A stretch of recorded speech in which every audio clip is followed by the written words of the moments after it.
സങ്കീർത്തനങ്ങൾ അധ്യായം 9. സംഗീത പ്രമാണിക്ക് പുത്രമരണരാഗത്തിൽ ദാവീദിൻ്റെ ഒരു സങ്കീർത്തനം. ഞാൻ പൂർണ്ണ ഹൃദയത്തോടെ യഹോവയെ സ്തുതിക്കും. നിന്റെ അത്ഭുതങ്ങളെയൊക്കെയും ഞാൻ വർണ്ണിക്കും. ഞാൻ നിന്നിൽ സന്തോഷിച്ചുല്ലസിക്കും. അത്യുന്നതനായുള്ളവേ, ഞാൻ നിന്റെ നാമത്തെ കീർത്തിക്കും. എൻ്റെ ശത്രുക്കൾ പിൻവാങ്ങുകയിൽ ഇടറി വീണു നിന്റെ സന്നിധിയിൽ നശിച്ചു പോകും. നീ എൻ്റെ കാര്യവും വ്യവഹാരവും നടത്തിയിരിക്കുന്നു. നീ നീതിയോടെ വിധിച്ചും കൊണ്ട് സിംഹാസനത്തിലിരിക്കുന്നു. നീ ജാതികളെ ശാസിച്ച് ദുഷ്ടനെ നശിപ്പിച്ചു. അവരുടെ നാമത്തെ നീ സദാകാലത്തേക്കും മായ്ച്ച് കളഞ്ഞു. ശത്രുക്കൾ മുടിഞ്ഞ് സദാകാലത്തേക്കും നശിച്ചിരിക്കുന്നു. അവരുടെ പട്ടണങ്ങളെയും നീ മറിച്ച് കളഞ്ഞിരിക്കുന്നു. അവയുടെ ഓർമ്മ കൂടെ ഇല്ലാതെയായിരിക്കുന്നു. എന്നാൽ യഹോവ എന്നേക്കും വാഴുന്നു. ന്യായവിധിക്ക് അവൻ സിംഹാസനം ഒരുക്കിയിരിക്കുന്നു. അവൻ ലോകത്തെ നീതിയോടെ വിധിക്കും. ജാതികൾക്ക് നേരോടെ ന്യായപാലനം ചെയ്യും. യഹോവ പീഡിതന് ഒരു അഭയസ്ഥാനം, കഷ്ടകാലത്ത് ഒരു അഭയസ്ഥാനം തന്നെ. നിന്റെ നാമത്തെ അറിയുന്നവർ നിങ്കൽ ആശ്രയിക്കും.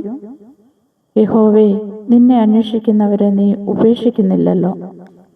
സിയോനിൽ വസിക്കുന്ന യഹോവയ്ക്ക് സ്തോത്രം പാടുവിൻ. അവൻ്റെ പ്രവൃത്തികളെ ജാതികളുടെ ഇടയിൽ ഘോഷിപ്പിൻ. രക്തപാതകത്തിന് പ്രതികാരം ചെയ്യുന്നവൻ അവരെ ഓർക്കുന്നു. എളിയവരുടെ നിലവിളിയെ അവൻ മറക്കുന്നതുമില്ല. യഹോവേ, എന്നോട് കരുണയുണ്ടാകണമേ. മരണവാതിലുകളിൽ നിന്ന് എന്നെ ഉദ്ധരിക്കുന്നവനെ, എന്നെ പകയ്ക്കുന്നവരാൽ എനിക്ക് നേരിടുന്ന കഷ്ടം നോക്കണമേ. ഞാൻ സിയോൻ പുത്രിയുടെ പടിവാതിലുകളിൽ നിന്റെ സ്തുതിയെ ഒക്കെയും പ്രസ്താവിച്ച് നിന്റെ രക്ഷയിൽ സന്തോഷിക്കേണ്ടതിന് തന്നെ. ജാതികൾ തങ്ങളുണ്ടാക്കിയ കുഴിയിൽ താണുപോയി. അവർ ഒളിച്ചു വെച്ച വലയിൽ അവരുടെ കാൽ തന്നെ അകപ്പെട്ടിരിക്കുന്നു. യഹോവ തന്നെത്താൻ വെളിപ്പെടുത്തി ന്യായവിധി നടത്തിയിരിക്കുന്നു. ദുഷ്ടൻ സ്വന്തം കൈകളുടെ പ്രവൃത്തിയിൽ കുടുങ്ങിയിരിക്കുന്നു. ദുഷ്ടന്മാരും ദൈവത്തെ മറക്കുന്ന സകല ജാതികളും പാതാളത്തിലേക്ക് തിരിയും. ദരിദ്രനെ എന്നേക്കും മറന്നു പോകുകയില്ല. സാധുക്കളുടെ പ്രത്യാശയിൽ എന്നും ഭംഗം വരികയുമില്ല. യഹോവേ, എഴുന്നേൽക്കണമേ. മർത്യൻ പ്രബലനാകരുതേ.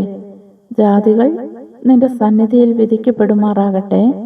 യഹോവേ, തങ്ങൾ മർത്യരത്രയെന്ന് ജാതികൾ അറിയേണ്ടതിന് അവർക്ക് ഭയം വരുത്തണമേ. ആമേൻ.